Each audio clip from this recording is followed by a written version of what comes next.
In our previous video, we talked about the first day of Karn's existence and the trials and tribulations that came along with it.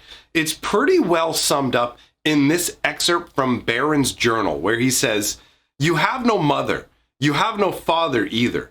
You have a pair of creators, but that is not the same. Neither of us knows how to comfort and protect you.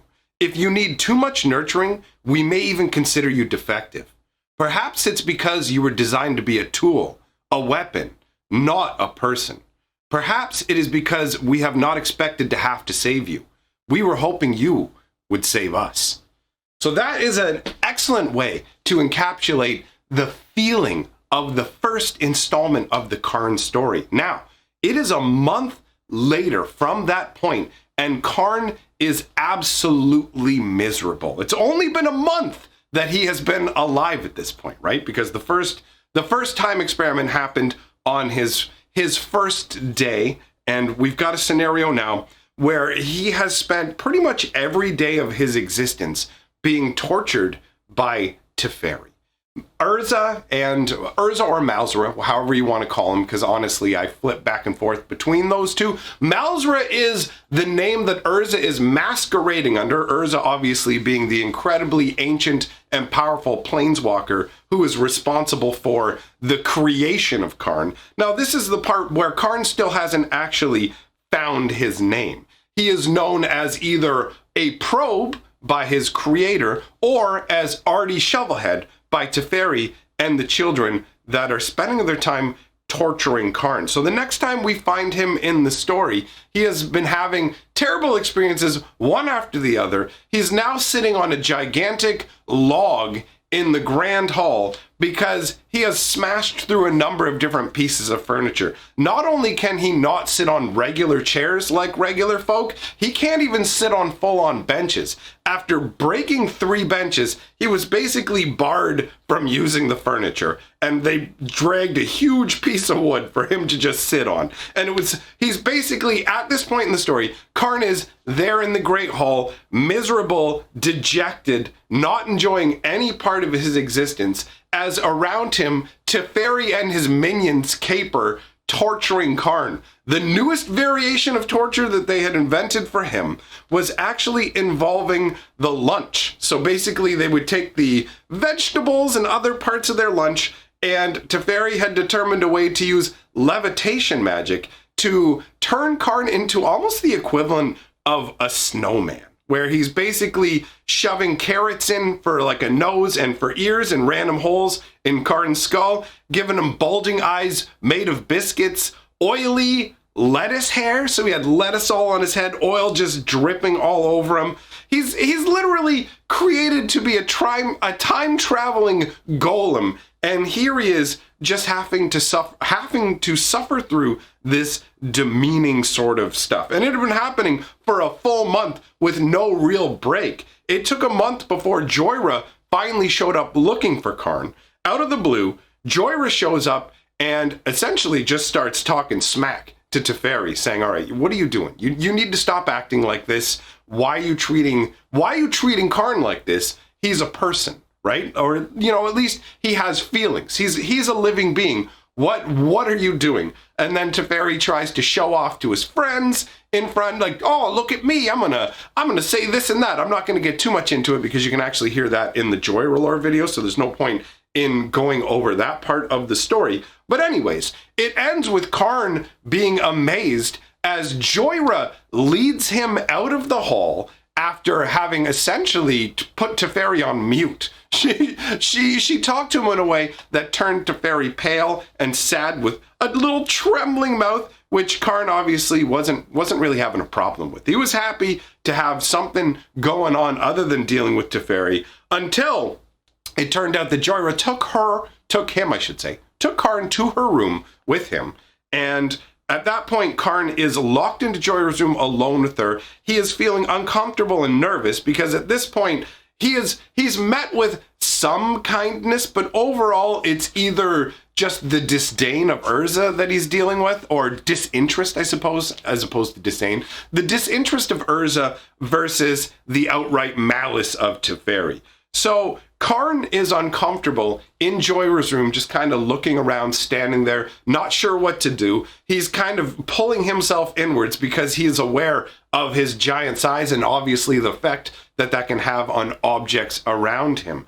Now, Karn was satisfied to see that Joyra was actually attempting to make him feel more comfortable in her room. She was treating him like an actual person in terms of she's just kind of, oh, you know, forgive the mess, and just kind of chuckling about that sort of thing. And then she realizes, oh, wait a minute, I'm dealing with a gigantic man of metal. He doesn't have the same sensibilities as people. So she makes Karn a little more comfortable. And she ends up tossing over an amulet to him, and Karn snatches it out of the air because she wanted to show him something that might be of interest. You know, it's like, okay, well, you're made of metal. Here's a cool metal amulet. Now, this amulet was actually made out of Viashino metal, which is an incredibly tough substance, and it ends up scratching the surface of Karn's hand where he caught the amulet. So he's staring at the scratches, and Joyra reacts as if Karn has actually been injured, the same way as, like, let's say you toss somebody a blade or something and they caught it midair,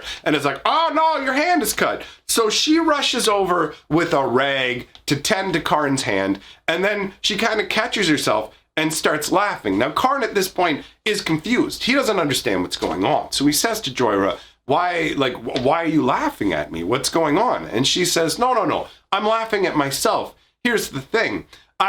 If you were anybody else and I had tossed you that amulet, then you would have ended up with like an injury to your hand. I just have this rag because I was going to tend to your wounds like I would any of my other friends.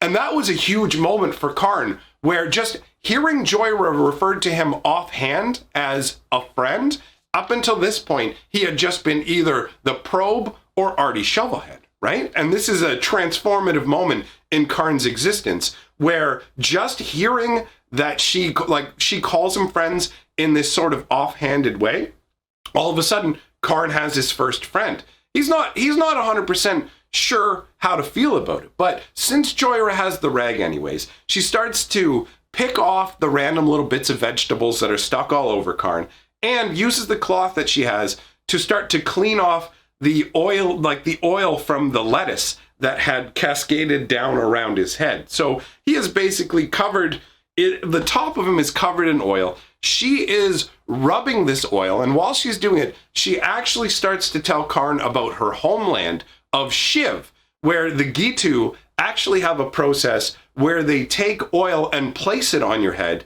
in a way to honor you. There are a number of different scenarios, basically 4 main scenarios, where they do this sort of, it's called anointing, being anointed with oil. They do it when you're born.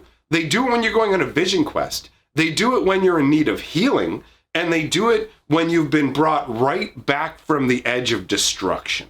So for Karn, you have to understand, he hasn't had that much experience with that many different people. This is another big moment for him. He actually views this, he takes it as a sign that Joyra, basically Karn says, you've just anointed me, and you basically were able to see that I was in need of healing, because Karn is a brand new being, and he's hurting inside. He has an emotional cortex, but there's been nothing done to nurture that emotional cortex. He's been created as a tool, and he was given emotions and thought, not for him to express himself, not for him to enjoy himself, but to make him a better tool.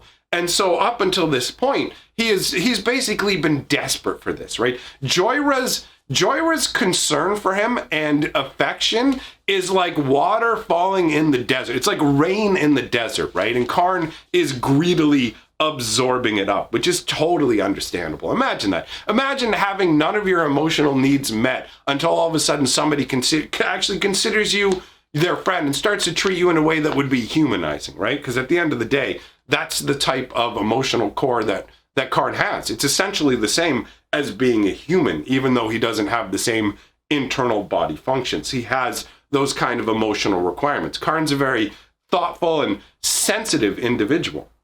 So basically, at this point, Karn is almost fervent, with his adoration for Joyra. She has called him a friend. She has anointed him in a way, wiping away the existence that he had before where he was alone. He's no longer alone. And that is a massive, massive moment. That's a massive feeling for him.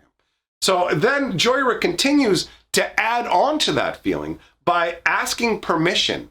That basically, I mean, it's in an offhanded way. Most of us wouldn't even think of it, where Joyra's like, hey, would you mind answering some questions? But to somebody like Karn, who has only been ordered around by Urza and Baron and insulted by Teferi, obviously that's a big deal, right? That shows that he is being viewed again as an individual. So there are multiple moments in this part of the story where Karn has this sort of positive reinforcement that connects him strongly to Joyra. And that will matter more further down the line in the story as well. And that will add some depth to it. So basically, what happens is Joyra wants to ask questions about Karn because she is writing a paper on Karn. She tells Karn that Urza has basically instructed her, like anybody who witnessed Karn's creation and animation process, all the high-level students are required to write papers, and she needs additional information to try and understand about what the deal is. Essentially, why is he able to feel emotions? Why is he different than every other construct that has come before him? Because Karn is a functionally unique being. He is the only kind. He is unique, right? He is the only of his kind, I should say. So at this point, Joyra wants to pull out the schematics. She pulls out the schematics of Karn. So he is looking at his own internals, all the little components that make him up, plus the outer casings. It's all outlined on these blueprints. And he notices up at the top that it's labeled Probe 1, which up until this point has been his name. But he basically looks over these schematics with Joyra, and he points to a certain word on the page there, and it's Karn. And it's beside the bracket that essentially encompasses the entirety of his frame. So it basically, on the schematics, Karn is the label beside that which encompasses everything Karn is. So asking Joyra what it meant, she says that's actually Old Thran, and the Thran were people who came before Urza, before the Phyrexians, before all the problems that happened. There were the Thran, and they had amazing magical technology. And they were the ones who basically had this language the word comes from. And Karn is Old Thran for mighty. So Karn decides at that point, you know what, that is the name I'm going to take for myself. I'm not going to be the Probe. I'm not going to be, obviously, Artie Shovelhead. So he says that he likes the sound of it, and Joyra reinforces the concept by agreeing that it is a fine name. Then they continue to discuss what's going on in terms of Karn's internals, and Karn is able to explain to Joyra that because of the time travel experiences, he's actually seen himself being unmade, and there may be a flaw overall with the concept of her paper, because the concept of her paper is how a automaton becomes a living, thinking, feeling being with the addition of a power stone. But Karn has seen internally what it is that makes him him, and he isn't 100% sure it's a power stone. He doesn't know exactly what it is. We know that it's a personality matrix because that's been established earlier in the story. But at this point, Karn doesn't know about his own personality matrix that was actually originally from Xantia, who was a completely different being and came from Phyrexia. So at this point, he's just aware of the difference because he saw what happened when the personality matrix was removed from him in the reverse time process of him being created. He was able to see the exact moment when his eyes went from alive to non-alive, inert, however you want to describe it. So he's obviously pinpointed that is what the core of the difference between him and these normal Beast of Burden style automatons is. So Joyra obviously finds this information to be quite useful in terms of, oh, okay, you know what, allow me to change the way I'm going to write my paper to incorporate that information. And then since she has Karn there, she decides to bring up these sort of weird happenings, these anomalies that have been going on. And at this point, Karn gets really, really uncomfortable because he knows what's going on. He knows he's a part of what's going on. These temporal experiments that are only known to him, Urza, and Baron have been causing ripples across the island. However, he is not allowed to say anything about this because this is a super secret. Basically, this is the most secret thing going on at the Tolarian Academy, and essentially the sole purpose for the Academy being built in the first place. This is the result of 20 years of work between Baron and Urza just to get to this point. So he is forbidden to speak of this, and if he betrays or goes against his own creator, obviously he could just be melted down. He could be considered defective and replaced, right? So he gets very uncomfortable as he realizes that Joyra's questions are skirting very close to what's going on. But then, at that moment, Karn breathed a sigh of relief as there was a knock at the door. All right, my friends, thus ends the second installment of the Karn lore series. If you are a big fan of lore and want to see more, go ahead and hop on my Patreon, because this channel is community funded, and that's the best way to make the biggest difference and ensure the lore must continue to flow. Thanks for coming by. Let me know what you thought about this part of the story in the comments below, and we will have more lore for you again next weekend.